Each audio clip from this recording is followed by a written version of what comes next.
See the above image of a cookie tray. The cookie tray is a container that holds all the cookies.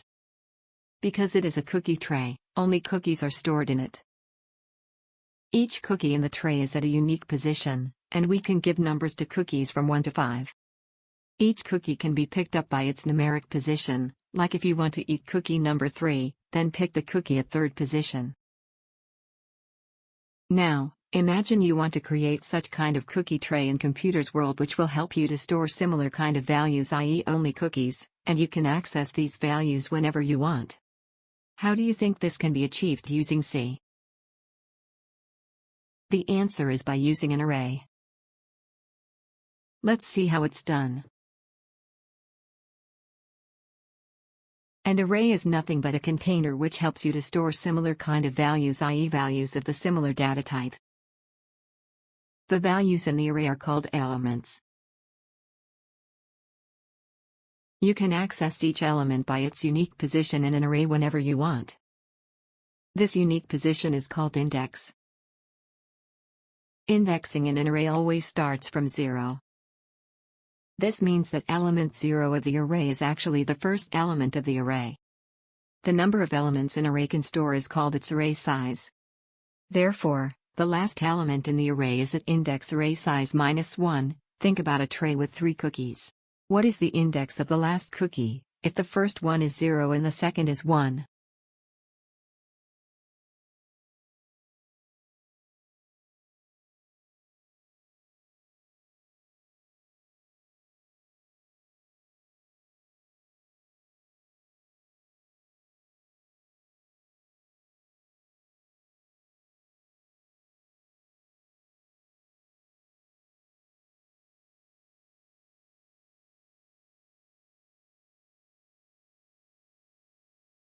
Hooray, now you know what an array is.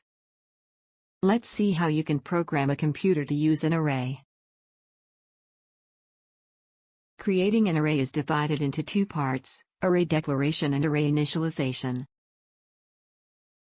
Array declaration: in this part, we declare the array, which is done like this.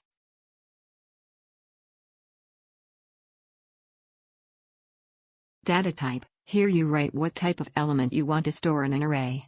Suppose you want to store numbers, the data type here will be int. Array name: here you write the name of the array, just like you give the name to a variable. Let's take name of the array as myArray. Array size: here you define the size of the array. Suppose you want to store 5 numbers in the array, then the size of the array will be 5. So finally our array declaration will look like. Initialization means giving value to the array, we assign values to elements of an array. Let's initialize our array myArray and store numbers from 5 to 9 into its elements. It's done like this. As you can see here, the numbers which are within are called as index. We had discussed earlier that each element in an array is accessed by its index, which always starts from 0. The value of the elements at index 0 will be 5, at 1 will be 6, and so on, as shown in the image above. Note that we can also combine array declaration and array initialization in the following manner.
We can use for loop to access the elements by looping through its index.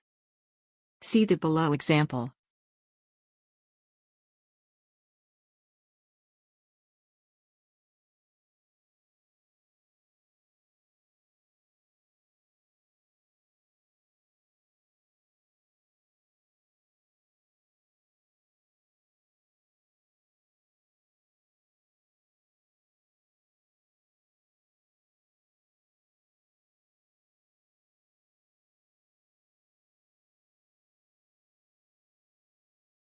As you can see, the for loop will run through the indexes of my array, and access the array elements by my array I.